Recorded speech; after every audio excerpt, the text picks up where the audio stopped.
fell into the goddamn river. Really hard.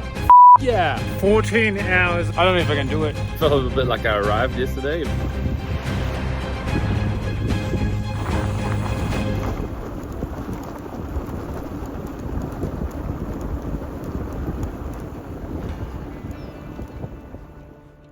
Have you ever put your life on hold to chase one single goal? My name is Charlie. I'm a 32-year-old mountain bike and gravel enthusiast, and I have dreamed of completing the Silk Road mountain race. Often called the hardest bike race in the world. The Silk Road entails a grueling 30,000 meters of elevation gain over 1938 k's of mostly unpaved mountainous roads. The climbs are so steep that you often can't ride them, and the days stretch into 10 plus hours in the saddle every single day. Chasing dreams comes at a cost. About $10,000, 6 months of preparation and sacrifice, 3 weeks away from home, and a constant doubt about whether you're even good enough to start. I decided to enter the Silk Road after a surf trip fell through. I submitted my application at the end of December 2023, giving myself 6 months to train, just enough time in my mind. Any longer and I probably would have driven myself mad. I had no prior experience with long distance rides. I'd done some bikepacking for fun, but that was it. Over the next 6 months, I set out to ride 3 times a week and complete one big multi-day ride every weekend. My goal was 5,000 meters of climbing each week, paired with 2 10 to 20k runs. I also ditched my moped for commuting and rode my bike everywhere. In total, I clocked 7,500 kilometers and around 152,000 meters of elevation during those 6 months. The hardest part of training? Keeping at it. Riding the same loops over and over and over again. Cycling after dark during the Southern Hemisphere winter and driving to distant trails every Friday night to mix up the bikepacking routes. This story is about pushing your own limits, wherever you think they may be. I never imagined I could ride this distance, climb this much, or endure so much pain and discomfort. By the end, I hope you feel inspired to step out of your comfort zone, push beyond what you think you're capable of, and redefine your own limits.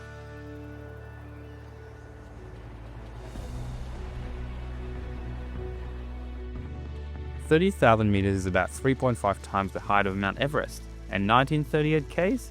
That's like riding across France from the top to the bottom and then back. When you break it down, it's just 130 k's and 2,500 meters of elevation per day. Doable? Maybe. That's what I thought when I started. There's a saying in the Silk Road: you work hard for every meter you ride. That couldn't be more true. The rugged terrain makes the race slow, grueling, and painful. Imagine 6 hours of washboard roads in 40-degree heat with a headwind, or 5 hours pushing your bike uphill because you don't have the legs or the lungs to pedal above 2,500 meters. I would border on heat stroke during the day. It's about 40 degrees, got full headwind, in the middle of what looks like a desert. And battle freezing temperature at night. People online were specifically curious about my nutrition. Each day I consumed 4 liters of water, 2 liters of Fanta, and 2 liters of flavored water.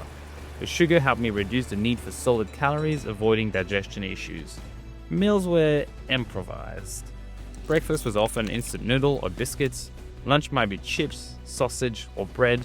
Or if I was lucky enough to find a village, rice, meat, dumpling, or soup.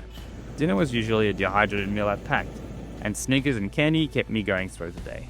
Despite eating like a monster, my body didn't seem to want food.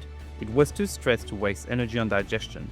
After riding 15 hours, I'd sometimes felt content with just one small dehydrated meal.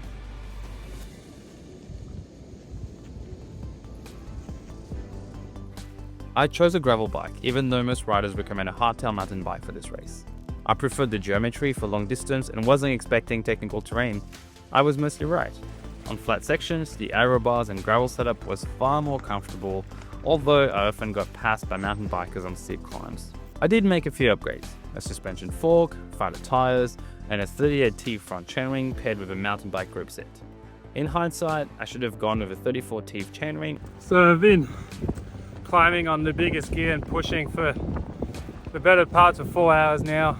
And a proper mountain bike tire at the rear. One of my biggest mistakes was mounting my bike pump on a down tube. A crash on day 1 and mud on day 2 resulted in a snap pump on day 3. This eventually ended my race on day 12, as the replacement pump couldn't handle tire repairs. Another rookie mistake? Overpacking. I brought 3 jackets and heavy rain pants. While effective, they weighted me down. I probably could have ditched an entire bag if I'd packed smarter. It's really nice out there.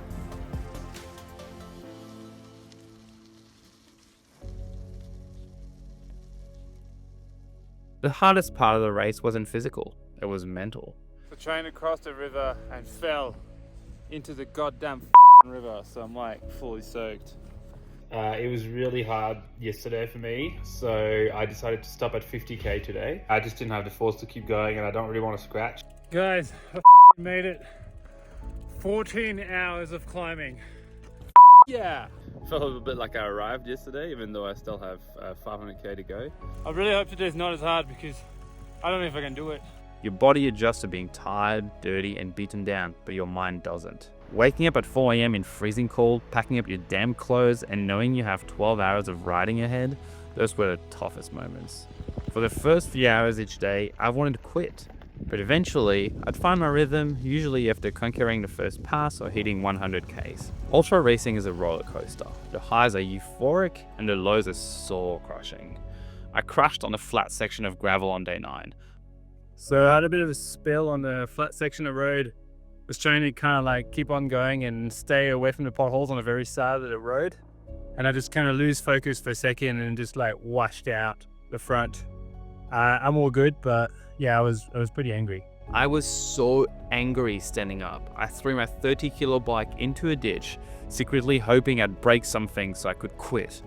The bike was fine, of course, so I picked it up and kept pedaling. But then there were magical moments. I had just finished a 2-hour hike a bike and was starting a half-hour-long descent. The day was beautiful and the spirits were high. I go around a corner and this pack of wild horses start galloping in front of me. High peaks in the backdrops and birds flying overhead. It was surreal, one of my all-time favorite moments on the bike. I also recall the nights spent in yurts, crossing rivers with strangers that became friends, sharing stories with fellow riders and sleeping outside restaurants. These memories will stay with me forever.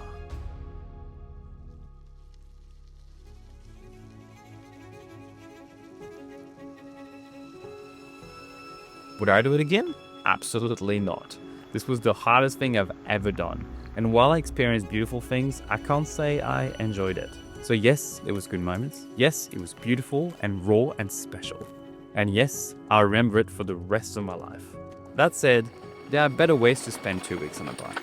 Riding with friends, laughing, having the time to appreciate your surroundings, camp somewhere beautiful, have a few post-ride drinks, and overall enjoying the journey. Racing pushed me further than I thought possible, but it also taught me what I value: fun, shared experience with friends, and having the time to appreciate the world around me. The Silk Road Mountain Race was an eye-opening experience. I'm glad I took the leap, and I will never wonder, what if? So, whether it's the Silk Road or another challenge, get it done, it's worth it.